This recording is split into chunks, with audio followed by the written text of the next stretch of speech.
Jurian asking, do you recommend being a writer for a living? Well, that depends.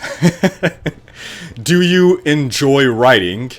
And do you enjoy not making a lot of money? I do a lot of things. I'm a senior editor over at The Escapist. That includes writing articles. That also includes curating content, editing a lot of content, contracting content.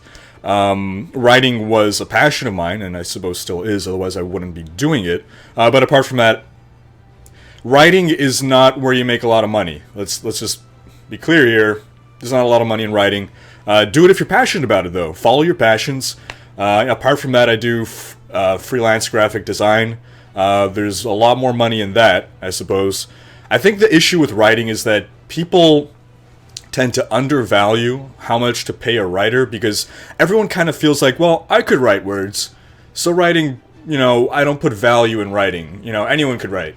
Whereas, like, designing a graphic is something that a lot of people don't, have no idea where to begin. But really, they're both equally difficult, arguably. I mean, you could recognize really strong writing, and I'm not claiming to have really strong writing. I think I'm a decent writer. I'm not one of the greats. I'm no Hemingway. I'm no, but if writing is your passion, then go for it. You can try to pursue a career in that.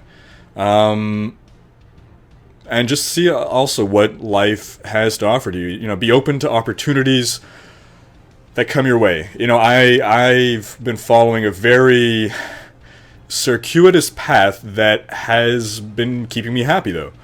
I would never have expected that I would be doing today what I am doing, but I'm happy doing it. 10 years ago, my objective was to work for Blizzard as a writer, as a someone who would work on the lore and the stories and such. And that's how I got my start in the video game industry. Or rather, that's why I got my start in the video game industry.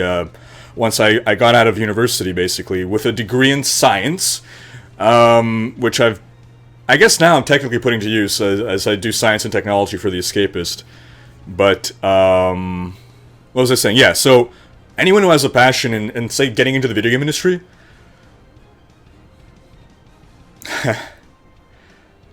I don't know whether I would advise for it or against it, but basically I was looking for job opportunities, and I found one writing game walkthroughs.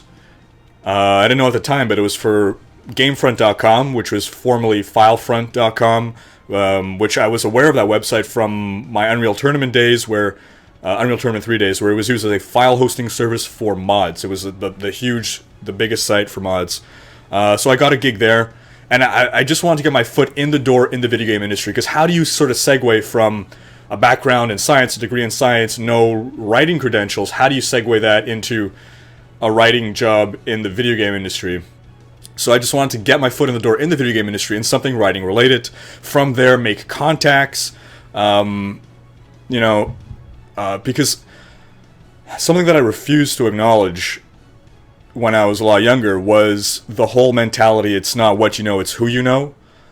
And I always believed that as long as you were good at what you did, and you had qualifications and credentials, then you could be successful and you could pursue your path. The problem with that is that if no one notices you, well, that's not going to help you.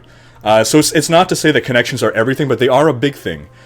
People are more likely to hire people that they know or have heard of because there's some sense of familiarity, and that gives them some comfort over hiring something that they don't know that is a complete wild card.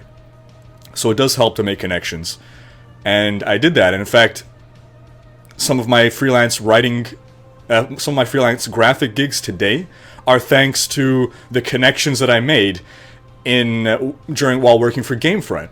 I was hooked up with a job through a connection through my old boss at Gamefront, who's now working outside of the video game industry, and the graphics I'm doing are nothing related to video games, but thanks to that connection I made, I was doing graphics for Gamefront, so he sent me along as a referral. So really just follow what your interests are and be open to what opportunities present themselves to you.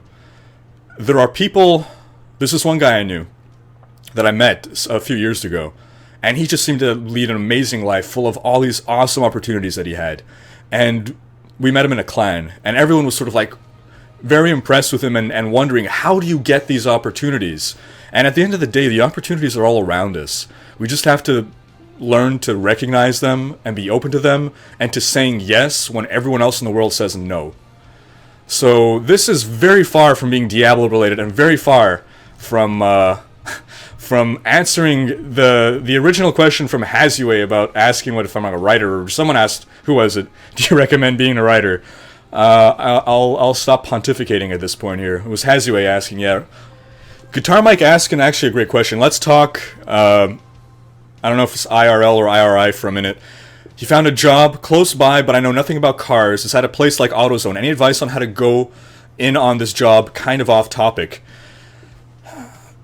I'm full of cliched expressions, but fake it till you make it. And, I mean, obviously, don't just be a complete bullshit asshole, but do your best to get to bone up on whatever you need to know. But if you don't feel confident in this position, in this job, then your boss isn't going to feel confident in you.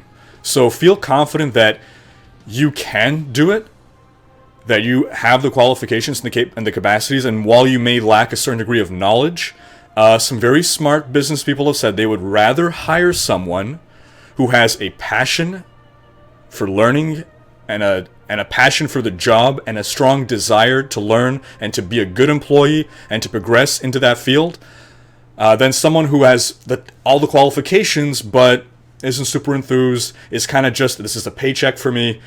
Because here's the thing. Knowledge can be taught. Experience can be acquired. Skills can be trained.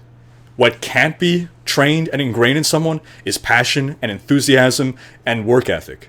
So if you can present that and bring that into your job, you will make yourself a valuable employee and show how you can be an asset to that company. And it's okay if you're not the most experienced or you have the most knowledge, but as long as you have that passion and that desire to improve, that's going to go a long way towards ingratiating yourself towards your bosses and ensuring your future success in this career and others. Whatever's going to either come from this, beyond this. Even if this doesn't work out, for instance, you might meet people along the way that are going to be impressed by you. Because who knows, maybe your current boss is someone who's a low achiever and he's going to feel threatened by you, or for whatever reason doesn't like you, he's an asshole, decides to let you go. Maybe you met a sub-manager, co-manager, or even just a client, someone somewhere might see and might recognize you and your potential and be open to presenting you with future opportunities somewhere down the road. Bingo. So as Nestor is saying, he's saying, you know, I know exactly what you're talking about. Everyone thinks that they can just use their phone and take pictures. It's like so many people say, oh yeah, I have a novel in me, or I want to write a novel someday. It's just a matter of, it's just a matter of writing it. I have it all in my head. It's just a matter of writing it. Yeah, that little matter of writing it is probably the... You're not a writer until you're writing. That's what a writer does. A writer writes. Until you're writing, you're not a writer. You can come up with ideas, and that's all great. And it's great that you would want to write a story. But do it. Do it. And then you're a writer. Sir Merlin, I like that. Don't expect to be an expert. Expect to become one. I like that. This is G saying, my supervisor hates me so much, he tried to get me fired. Well... some people are just assholes, is something you gotta deal with in life. Rise above and trust that things work. In my experience, I hate to, I'm not gonna say karma or whatever, but have faith that the people who can recognize your potential, let's say there's a boss above your supervisor, and he's a good boss and he does his job well, and your supervisor is just an asshole who's trying to hide all the good work you're doing or whatever. If the boss is a good boss, then he will recognize what's going on. And if he's not a good boss, then you don't want to be working there anyway, so whatever.